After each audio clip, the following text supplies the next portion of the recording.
आयशा एक science journalist हैं और पब्लिक हेल्थ में काफ़ी रिपोर्टिंग कर चुकी हैं और किताबें भी लिख चुकी हैं। 2016 में उनकी किताब पेंडेमिक पब्लिश हुई। इस किताब में माजी की तमाम आलमी वबाएं पेंडेमिक्स के बारे में लिखा कि वो किस तरह से फैली। दिलचस्प बात यह है कि इस किताब में प्रेडिक्शन भी की गई कि फ्यूचर में भी दोबारा एक वबा आ सकती है। तो लिहाजा आज कोविड-19 के पेंडेमिक में ये किताब बहुत ही रेलेवेंट है और काश कि इससे हम कुछ सीख भी सके होते।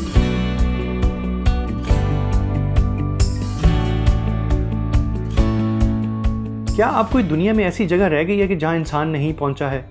पिछली सदी में इंसान दुनिया के हर कोने में पहुंच गया और इस ह्यूमन एक्सपेंशन के कुछ नुकसानात भी हुए। मिसाल के तौर पे सुंदरबन, जो कि बांग्लादेश और इंडिया में फैला एक मैंग्रोव का जंगल है, सदियों से यहाँ इंसान नहीं गया।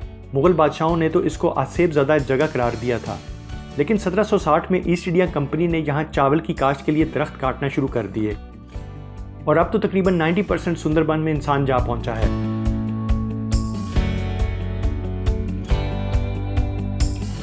सुंदरबन में कॉलरा जर्म्स पाए जाते हैं, जो कि एक फ्ली की तरह एक छोटे से कीड़े कॉपरपॉड में पाए जाते हैं। और जब लोगों को एक्सपोजर हुआ तो काम करने से, नहाने से ये कॉलरा बैक्टीरिया इंसानी जिस्म में दाखिल हुआ और यूं फिर फैलता ही गया। और फिर इसी तरह 2003 में severe acute respiratory syndrome SARS China के शहर ग्वांगझू की वाइल्ड लाइफ की मार्केट से चमगादड़ों से इंसानों में फैला। इस मार्केट में वाइल्ड एनिमल्स जैसे सांप, कछुआ, चमगादड़ वगैरह सेल्स होते हैं। तो इस नैरोस्केप मार्केट में इसी तरह के वायरस एक जानवर से दूसरे जानवर और फिर जानवरों से इंसानों में मुंतकिल होते हैं। इंसान ने जैसे बहुत से ट्रांसपोर्ट के ज़राए दरियाफ्त किए और इसी ट्रांसपोर्ट से वायरस भी एक जगह, एक शहर और एक मुल्क से दूसरे मुल्क मुंतकिल हुए।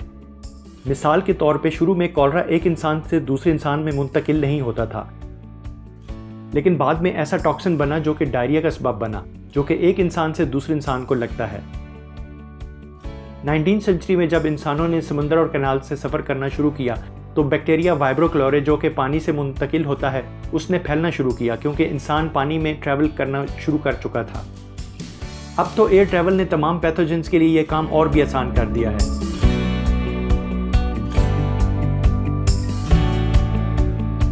2003 में सार्स आउटब्रेक में हमने देखा कि जो डॉक्टर ग्वांगझू में पेशेंट इलाज कर रहे थे वो फैलाव का सबब बने। एक डॉक्टर ने हांगकांग का सफ़र किया, होटल में कुछ वक्त गुजारा और 12 लोगों को वहाँ पे उसने इन्फेक्ट किया और एक फ़्लाइट अटेंडेंट को भी इन्फेक्ट किया। उसी फ़्लाइट अटेंडेंट ने सिंगापुर की फ़्लाइट ली, वहाँ बीमार हुई और उसकी देखभाल के लिए जो डॉक्टर था वो भी इन्फेक्ट हुआ और फिर डॉक्टर ने जर्मनी जाना था। बाकी इन्फेक्टेड लोग USA, कनाडा और वियतनाम गए और यूँ एक ही दिन में वायरस 5 कॉन्टिनेंट तक पहुँच गया।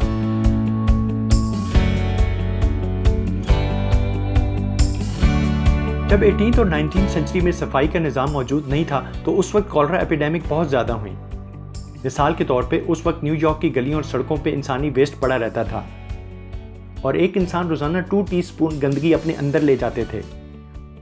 और जो लोग कोस्टल एरिया में रहते थे तो समुद्र की लहरों से गंदगी वापस समुद्र में और यूं फिर कोस्टल आबादियों के ड्रिंकिंग वाटर को ख़राब कर देती थी और यूं कॉलरा बढ़ता गया और काफ़ी लोग मरे।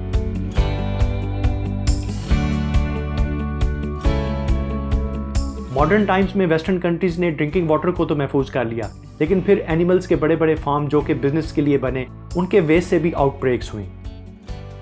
जैसे कि 2011 में जर्मनी में हुआ, वहाँ पे काफ़ी लोग बीमार हुए जिन्होंने कंटेमिनेटेड फेंगोग्रीक्स खाए जो कि इजिप्ट से इंपोर्ट हुए थे और ह्यूमन वेस्ट की वजह से उसमें बैक्टीरिया ई कॉली था।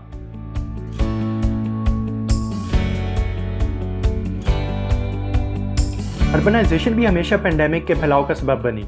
19वीं सेंचुरी में न्यूयॉर्क में बहुत ज़्यादा स्लम्स थे, लोग छोटी छोटी बस्तियों में रहते थे और इसी वजह से 1832 और 1849 में कॉलरा आउटब्रेक हुई और बहुत से लोग हलाक हुए। इसी तरह 2014 में वेस्टर्न अफ्रीका के सिटीज़ जो थे वो एबोला से मुतासिर हुए।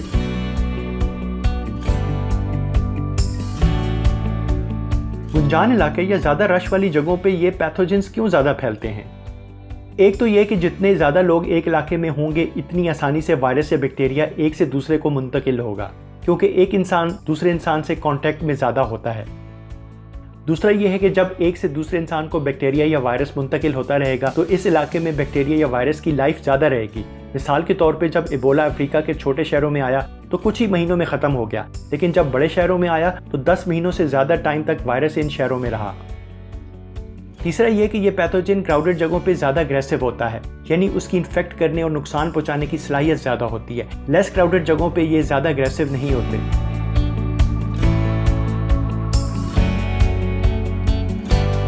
न्यूयॉर्क में 1832 और 1849 के कॉलरा आउटब्रेक में एक सेनेटर साहब की भी बड़ी कंट्रीब्यूशन थी।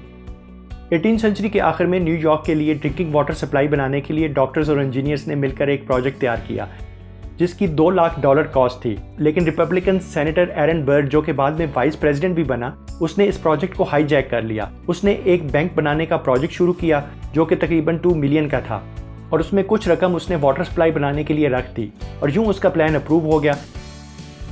नतीजा ये निकला कि साफ पानी का मसला हल ना हो सका और न्यूयॉर्क को बाद में कॉलरा आउटब्रेक का सामना करना पड़ा। आज के दौर में भी करप्ट पॉलिटिशियंस और पुअर गवर्नेंस आउटब्रेक को फैलने में मदद देती हैं। जैसे कि 2002-2003 में चाइनीज गवर्नमेंट ने सार्स आउटब्रेक को सीक्रेट रखा। डॉक्टर्स और जर्नलिस्ट को थ्रेट किया कि डिटेल्स लीक आउट ना हो। वो तो गांजू के एक शहरी ने किसी अपने दोस्त से ऑनलाइन बात करते हुए इस आउटब्रेक का जिक्र किया और यूं इन्फॉर्मेशन लीक हो गई। लेकिन उसके बाद भी WHO को इजाज़त नहीं दी गई कि वो इन्वेस्टिगेट कर सके और आउटब्रेक को फैलने से रोके।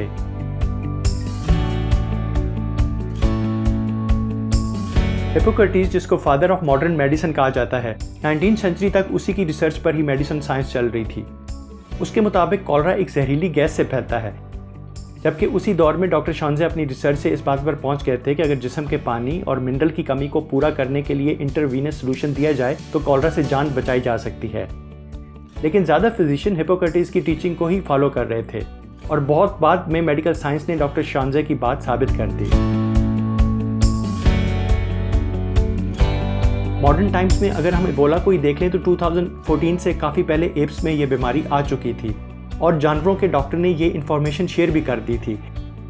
लेकिन बर वक्त रिसर्च नहीं की गई, सॉल्यूशंस नहीं दिए गए और यूं नुकसान होने दिया। तो पेंडेमिक किताब से हमें पता चला कि वो कौन कौन से फैक्टर्स हैं जिनकी वजह से वायरस और बैक्टीरिया फैलते हैं। अगर आज हमने पब्लिक हेल्थ में इन्वेस्ट नहीं किया, मेडिकल साइंस की तरफ तवज्जो नहीं दी, तो जैसे आज हम कोरोना वायरस से लड़ रहे हैं तो कल किसी और पेंडेमिक और वबा से हम लड़ रहे होंगे।